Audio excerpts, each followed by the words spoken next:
Hello, Life Model fans. I am so excited to bring this portion of the basketball feature series to you all. I am here today with a couple special guests, and we are so excited to tell their portion of the story in this awesome testimony of how their lives have been transformed and the work that they've done and the goodness of God. So, I'm here today with Dan, and he's actually the principal of one of the schools, one of the high schools, and he's also the assistant boys basketball coach. And I'm here with Coach Lauren, who's from a different high school. Uh, Coach Dan, do you want to tell us a little bit about where you're at and where you're from and what you're up to? Yeah, sure. Thanks, Mercy. My name is Dan Meester, and I am currently serving as the high school principal at Rehoboth Christian School in Gallup, New Mexico. We're a Yay. Christian school that's about 125 years old, and we serve primarily students from the Navajo Nation. Started out kind of as a mission of the Christian Reformed Church denomination, and have still maintained a lot of the sense of that mission over the years, but don't have a direct tie to the denomination in the same way. But our students come every day from about 3,000 square miles to come to our school. Our buses put on about 180,000 miles a year, bringing kids to and from school. So it's pretty neat to see the exposure that we're able to give, not only just through learning and through Bible class and all that, but through the sport of basketball into hopefully improving the lives of these young people. Awesome. That's so cool. And do you want to share about your connection with Coach Kevin? Yeah, so Kevin Zwiers and I coached the boys basketball team together. He's the varsity coach. And when I came to Rehoboth 5 years ago and he heard that I had previously, for the first 20 or so years of my career, also coached high school boys basketball, he said, "Oh, will you please help?" And I was like, "Well, as a principal, I don't know if there's going to be enough time." But then I kind of felt like after a month or two on the job, like, yeah, we can make this work. And it's been really rewarding for us to work together. Um, During our first year, our state playoff game was the last game played before COVID shut everything down. Wow. And then during our second year, we were able to kind of be the waiting game of, is a season even going to happen? Is that all going to work out? And we found out kind of in late March that yes, we were going to be able to have a condensed season. And we decided that we wanted to pursue that with the guys. They were all interested in that as well. And we were able to actually go out and win the state championship that year. So that was really exciting. And it was such a gift for our community who was impacted so hard by COVID, both in just the amount of death and sickness that was around, but also in the disruption to daily life. And so it was a real moment of hope for our community with that. And that's something we'll never forget. And so we've kind of tried to chase that feeling again as much as possible in the years following. And it's just been a really fun journey to be on together. That's awesome. That's an amazing testimony. That's so cool. Very awesome. Coach Lauren, do you want to introduce yourself and share a little bit about where you're at and what you do? Yeah. Well, I'm in a little town called Orange City, Iowa. It's about 6,000 people. I teach at the local public school, MOC Floyd Valley High School. Taught here for 34 years, I believe. And I am the head boys basketball coach and high school counselor. Nice. Awesome. That is so cool. So we're interviewing you guys today because you've had a little bit of interaction with the life model, and Coach Kevin and I talked a lot about the book Rare Leadership yesterday. Talk to me a little bit, whoever wants to go first, about your connection to the life model or to Rare Leadership. Well, I can probably start because I think I'm the one who passed the book on to Kevin. I have a very good friend by the name of Joel Bunt, who actually has been the connector with Life Model Works and myself. Like, he continuously puts resources in front of me. And yeah, I think back in, you know, the years run together, but probably around 2018, maybe. Joel gave me rare leadership, and as a high school coach and a leader in school, it was an incredible resource. At the same time, my wife and I had adopted a couple of children out of Russia, and we got them as older children, age 11 and 7. And they came from a very challenging background. And I think that was one of the kind of the key ideas too why Joel wanted to share the book with me. Yeah, just so many good things in there. And I found it quite interesting. I was sharing with Joel yesterday that I just went back and looked through the book a little bit on Sunday night, just kind of refreshing my memory on things. And I shared with him, I'm not sure I had even maybe, I don't know how to say it, consciously had that book as my framework for my leadership and coaching and parenting, whatever it's been. But as I look back at it, I was like, oh my goodness, I think it's been very, very significant in, what I've done and how God has changed me through this incredible resource. And then, yeah, I'm not sure, probably around 2019 or so, Kevin and I have been friends for some time. And certainly on the reservation, the challenges, the families, the backgrounds of the student athletes, students in band, whatever that Kevin Bible class that Kevin is dealing with, I just think ended up being an incredible resource for him. And to be honest with you, I've seen a transformation in Kevin, really from those materials, because I think he did almost a 180. But I do think it's interesting how God works.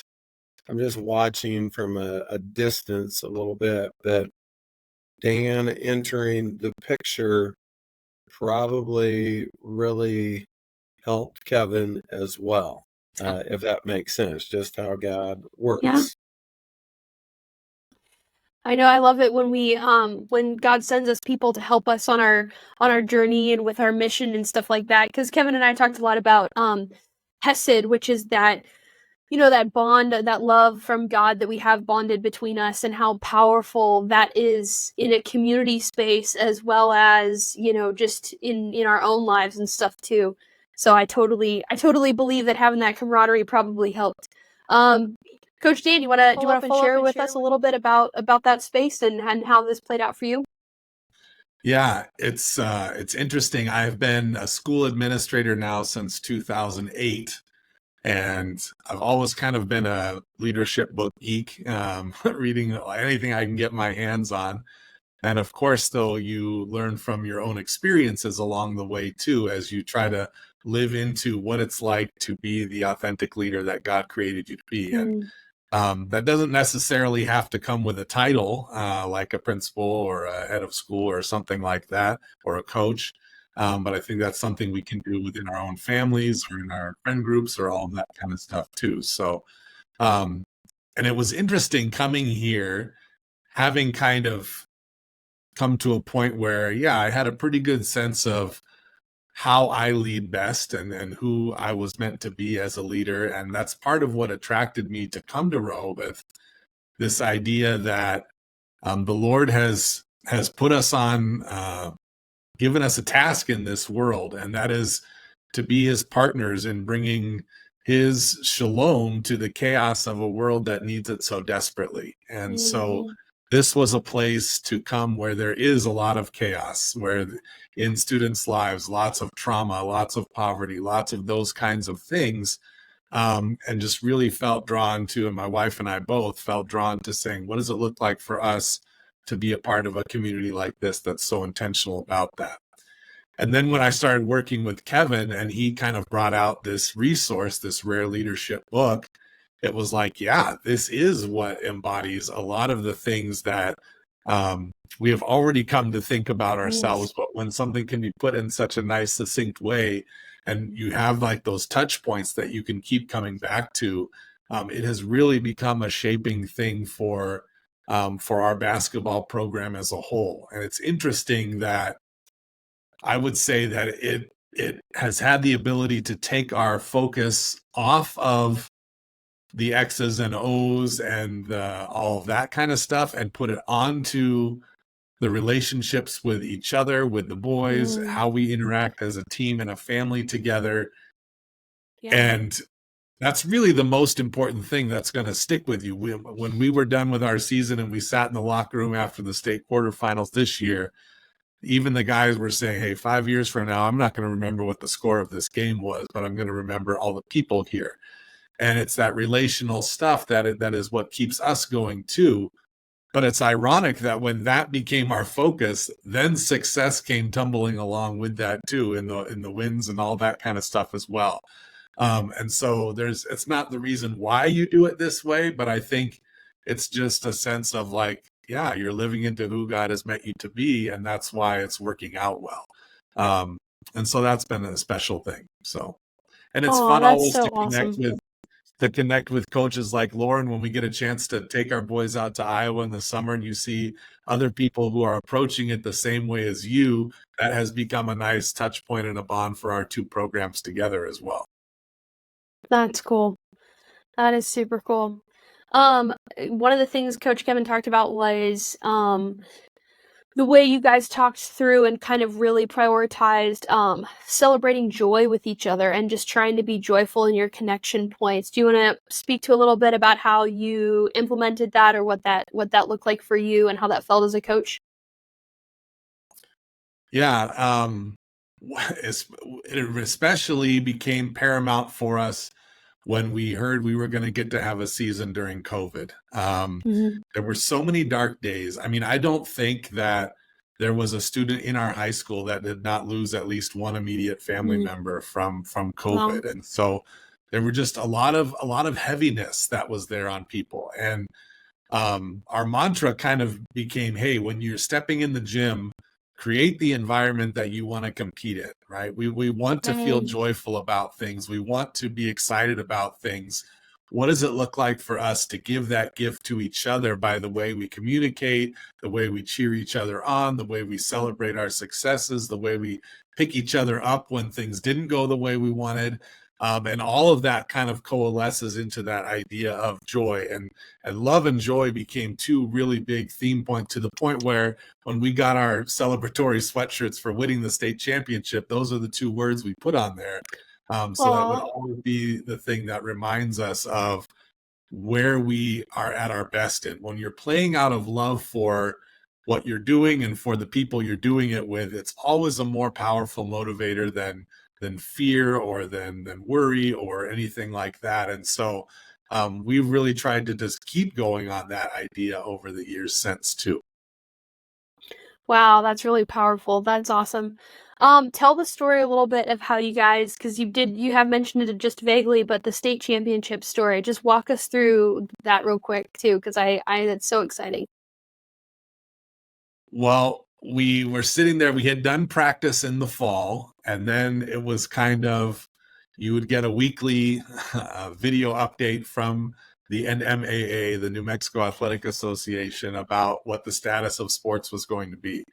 And she would always sign off with, we'll play again, we will play again. And, hey, we're not saying no to sports this year. And it got to the point where each county in New Mexico was kind of assigned a color during COVID, red or yellow or green. And it was sort of like what the levels are and what the protective measures would have to be in your county. And when enough of the state got to a point where, hey, it was going to be feasible to play, our boys still had to wear masks when they played. The gym could only be at 25% capacity. So there were a lot of precautions in place. And some of the places you would travel to, they couldn't have fans because their county was yellow or red or something like that. It was, so it was different.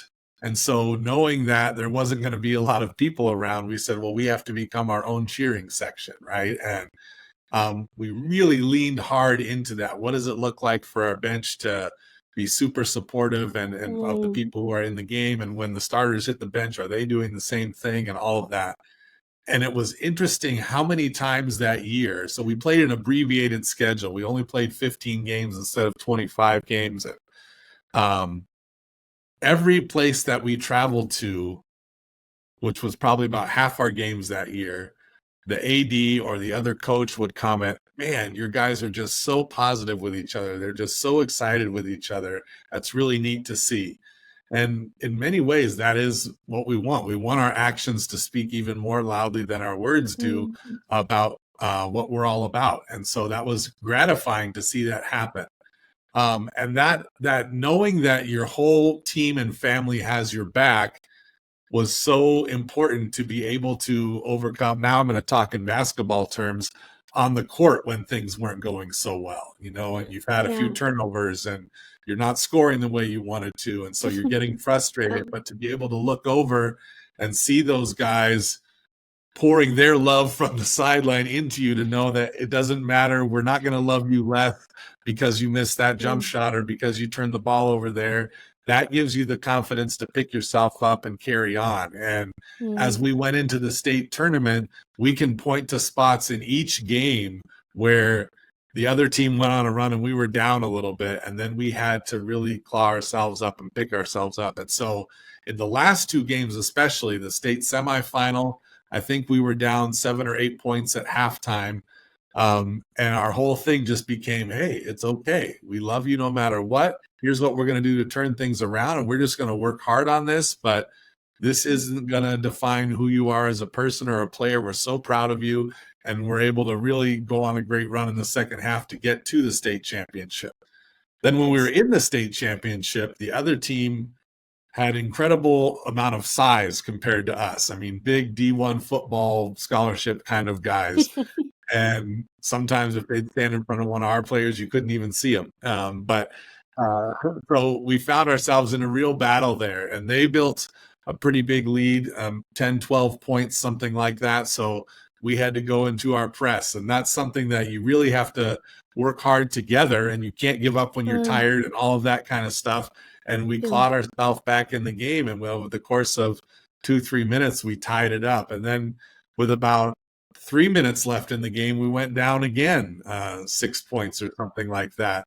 And again, we were able to just battle and battle and battle, and took the lead and won the game at the end. It was just something where our guys said immediately when they had to go to the press room after, this is for our whole community. There was no this feels so good for me. It was just, we're so glad that we could do this for our community that's had such a hard time and a hard year. And I think that's part of this model, takes the focus off of me and puts the focus on we. And that idea of that servant mindset of saying, that's where I'm going to find my joy, not in what I can do for others as opposed to what others can do for me. And that was just a really special time to see it being lived out. And it's like, yeah, you're experiencing how that joy is so much greater right now than when it's all focused about you. And so, it was a special time that I'll never forget. And we often think back on how that's going to shape who we are today too. Wow, that is phenomenal. That is such a cool story. I love it. I love it so much. I especially grew up, I had a brother who played sports. He played football, but we were at all his games, and my dad loved, all those celebratory sports movies. And so as you're talking, I can see, the empty stadium, but the bench all hyped up and the guys running around, and then just that tension of like, oh my gosh, we're down by, 7 to 10 points. Like that's no small feat to come back from something like that multiple times. That's just, oh my gosh, that's so exhilarating and exciting. I love it so much. It was really special in the interview the other day with Coach Kevin when I asked him what was, because I asked him how had he absorbed the life model and through the tool of rare leadership, like understanding the neuroscience and the connection with each other and Jesus, and then what was the success that he had seen from applying that in his life. And he never once mentioned the basketball win. He just talked on for a while about the specialness of the community, about the connection, about the sacrifice, about the hesed. And it was, I knew the story, so I was like, oh, then he's going to tell the basketball part. And he just totally all good. And it was so dear to his heart, the connection he had with the players, and even talking about players who were coming back and, helping even after they graduated, and that kind of community piece. And I was like, wow, like he really gets it. He's really settled in on, this is the win, is our relational capacity and our joy and love, the love and joy for each other. That was so special. Right. I wanted to ask you, Coach Lauren, just so in light of that whole story, with you, chatting with Coach Kevin and Coach Dan and just talking through these things, what was that like for you over, the couple years leading up to that, after you gave, him the Rare Leadership book, and you guys, would call and chat about it and just chatting about basketball coaching in general? What was that kind of process like for you? Well, it was pretty neat. I can remember a conversation that I had with Kevin in a hotel room in Minneapolis, Minnesota. And Kevin was ready to quit coaching. So again, this is probably back in 2018, somewhere around there. And yeah, I think the focus probably, like for all of us, can quickly get to be myself and what's going well or what's not going well, and forgetting, as a coach, we're called to lay down our life for the young men or women that we're serving. Coaching is a calling. It's an opportunity to ultimately, I would say, build champions off the court by trying to build champions on the court. Kevin was really, really discouraged. He was very discouraged. And so I asked him some pretty hard questions, probably about his faith and, what God's calling him to do. But it's just neat that there was also a resource to go to. Mm. And a little bit of the story that I had was Kevin wasn't fully getting it, but then he started making the connections. Adopting 2 older children out of Siberia, Russia, was extremely challenging, to say the least. Yeah. And my wife and I quickly realized how selfish we were, how conditional our love was. Mm. And yeah, I don't know how else to say it. So when you start, going through rare leadership, and you talk about something like, well, joy, you're going to expect adversity and you're going to have joy. Like, how?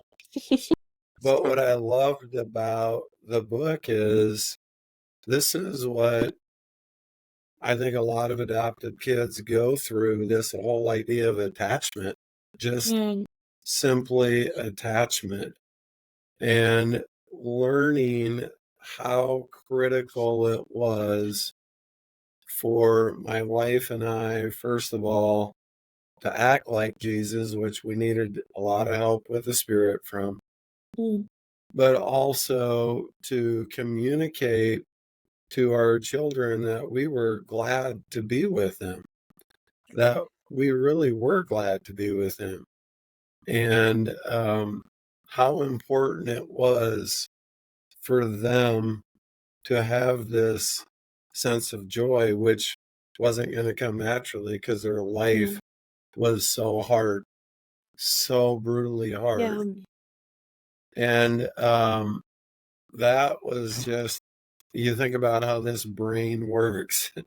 And the idea, like, it is so true. Like, once I'm experiencing joy, you can see it played out on the basketball court, right? Like, Mm, oh, they're actually having fun playing. They love each other. They care for each other. But that's true in life. Like, mm. relationships, these relationships with people that, well, I know I'm hard to love. I get that. All I have to do is ask my Savior and go, Lauren, you're not the easiest guy to love here, but I choose to love you because I love you. All right.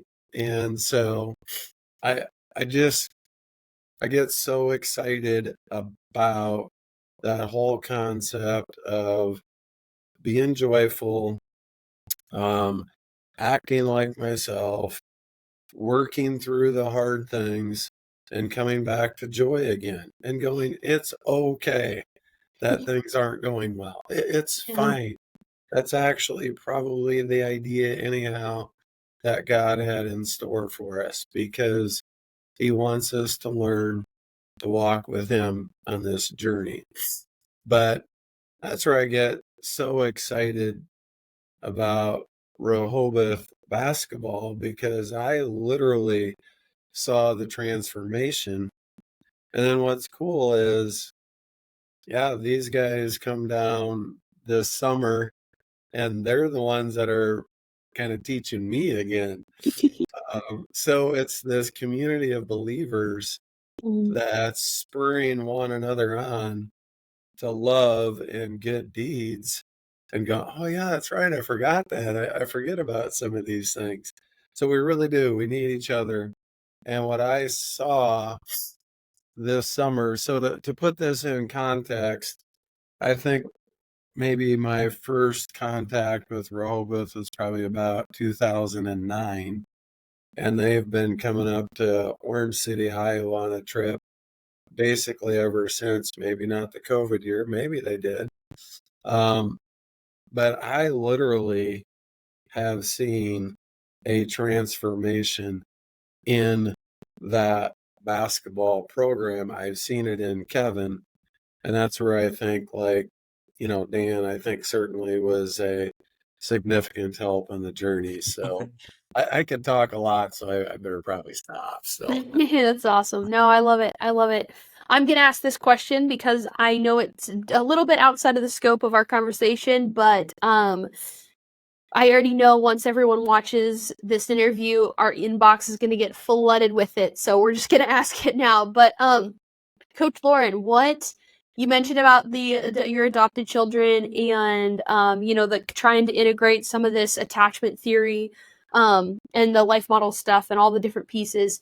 What like piece of advice or like practical tip would you have for people who are in similar situations? Obviously it's probably not your exact situation, but just in that space of trying to be an attachment theory informed or a relationally informed parent to a child who's like struggling. What would be your piece of advice or tip for them? yeah, absolutely. Well, how could anybody function if they're in fight, flight, or freeze? My Mm, heart breaks. I yeah. see it all the time. My heart breaks. And the children that we got were terrified. We didn't know it. because it doesn't come out so much as fear, it comes Yeah. out as anger. Yeah. And so the first response we give naturally, flesh wise, is, well, now I'm angry with you, and Mm. you're not meeting my expectation, and you're not acting the way I want you to act. And I'm actually quite embarrassed about how conditional our love has been, probably as parents, and what God has taught us in this process and still teaching, right? But this whole idea of a felt safety, like, we love you, we're not leaving you.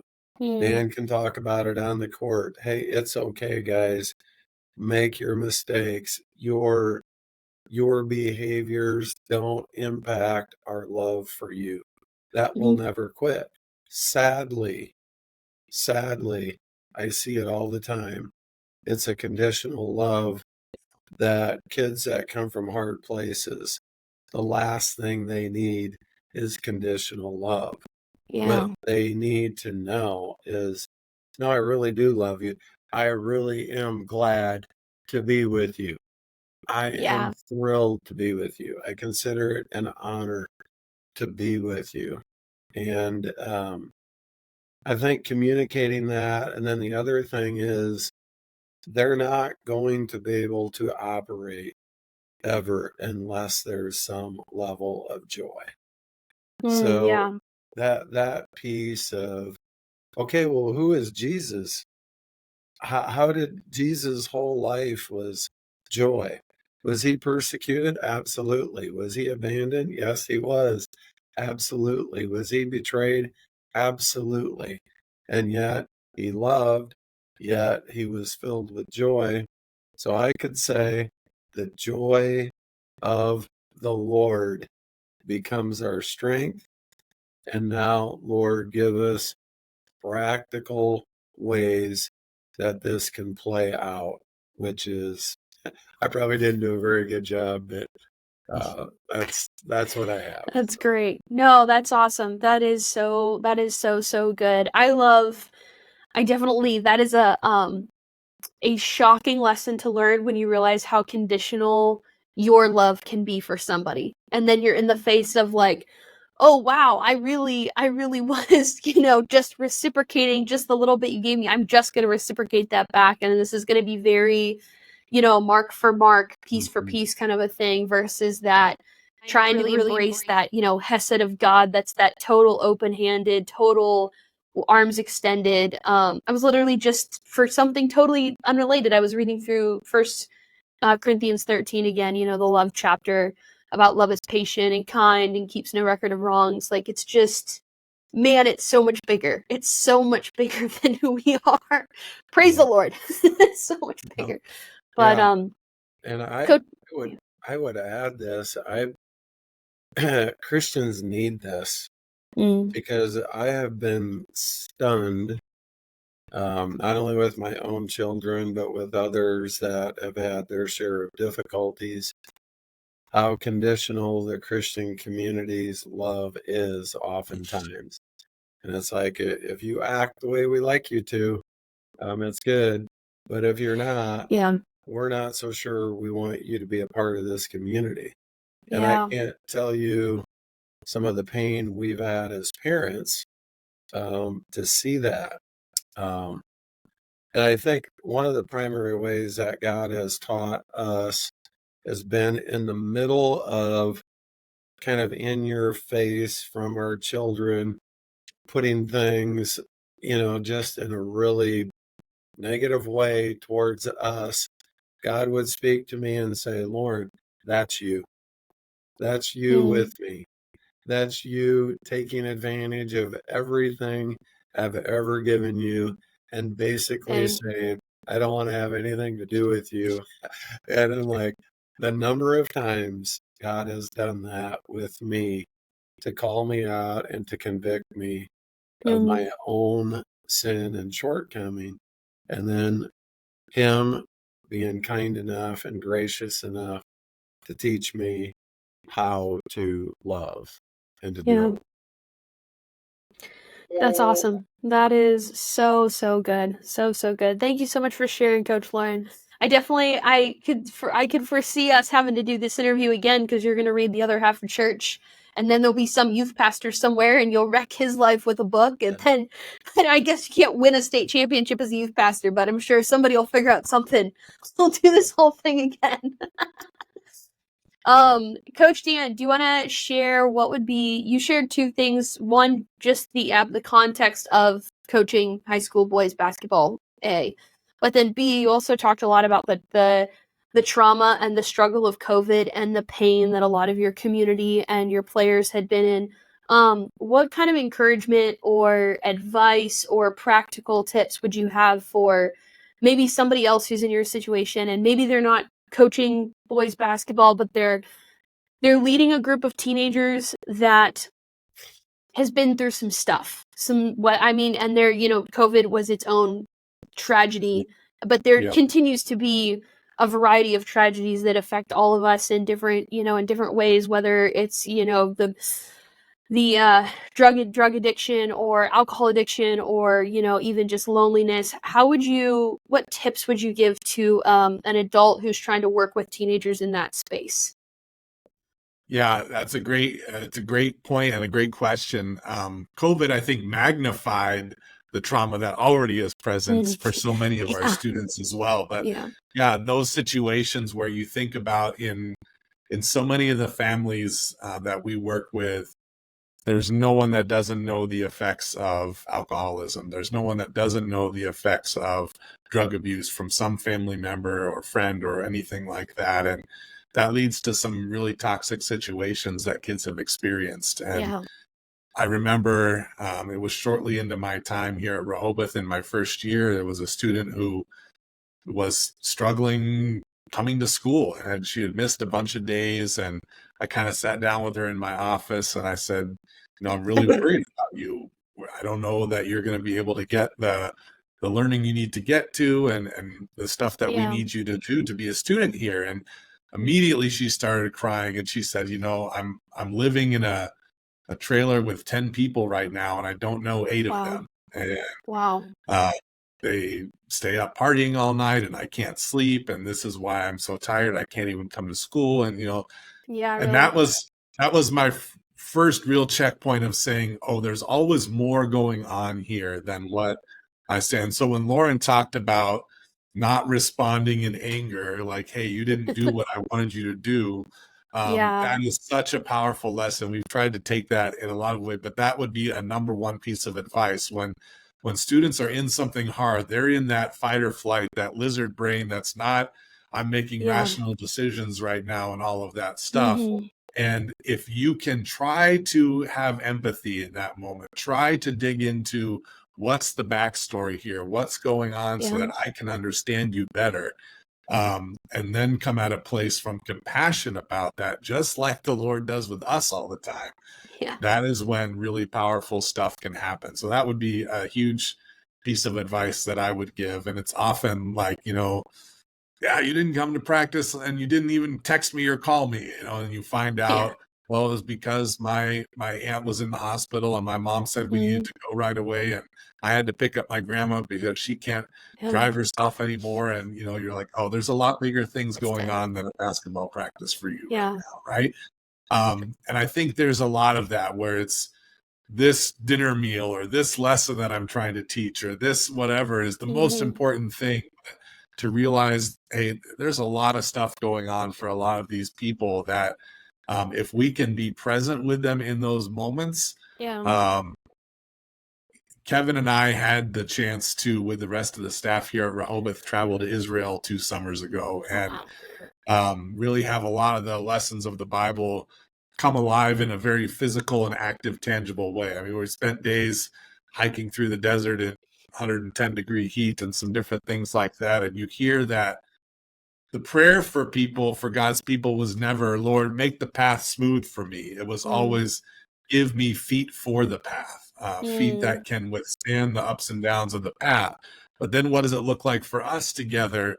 Can I be a little bit of shade for someone going through a desert time? Can I be someone who gives them a little bit of relief for the moment, just enough for now to get to the next thing, not to have to solve every problem right away, but just enough for now. And so you don't have to say the perfect thing. You don't have to fix it all. You just have to be present and be there in that moment to do a lot of good.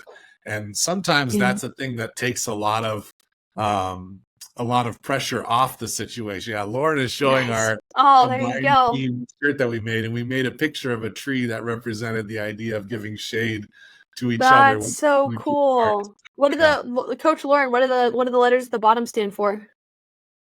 I'll let Dan explain it. I'll try to model. There So, you go.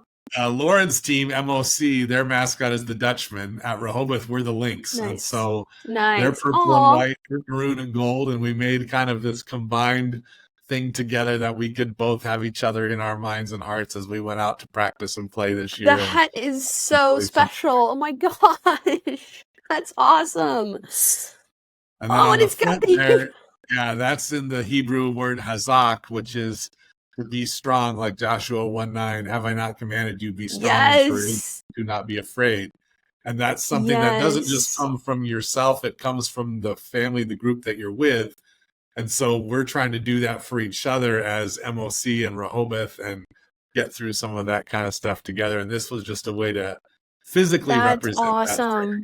So, yeah. Yes, I love it. Oh, that's so cool. That's awesome. Very cool. Well, I really appreciate everything that you guys shared today. Absolutely phenomenal stuff. And thank you so, so much for being courageous men and living this out the past several years so you could authentically share this story. It means so much, and I can already see and hear all the people and the comments that we're going to get after people watch this interview and interview with Coach Kevin and hopefully talking to Coach Joel later. Just I can already tell how people are going to be so deeply impacted by your story, and I hope that the time it takes to just simply recap the past couple years does not at all take away from the strength and the determination it took to probably live through the past couple years, because it's phenomenal stuff, guys. Super, super amazing. Thank you. A huge part of the Life Model and the project that Life Model Works is doing this year is we're talking about Hesed in community, and we're talking about the theme of gentle protectors and just having that maturity to be a gentle protector. And that's something that I heard all throughout both of the stories you shared today, and whether it's, Coach Lauren with your family or, Coach Dan with your team, and even for each other, even as the schools support each other, that concept of just being this gentle protector is so powerful and so awesome. So thank you so much both for sharing your stories. I really appreciate your time and effort. It's good stuff. So, but alrighty, well, that is all we have for today, and thank you guys so much. So I will see you when I see you. Thank you. Bye. Thanks for all the work that you guys do as well, and it's great resources for people. So keep it up. Awesome. Thank you so much. Appreciate that. Yeah, thanks for everything. Great to see you as always. Yeah, good to see you, Dan. Say hi to Kevin for me, and Will do. yeah, thanks, Mercy. It's been a lot of fun just to kind of recap some of the things that have happened. Sometimes you forget to do that, and it's been really good. So that's awesome. Very cool. All right, bye guys. all right, see ya. Thank you.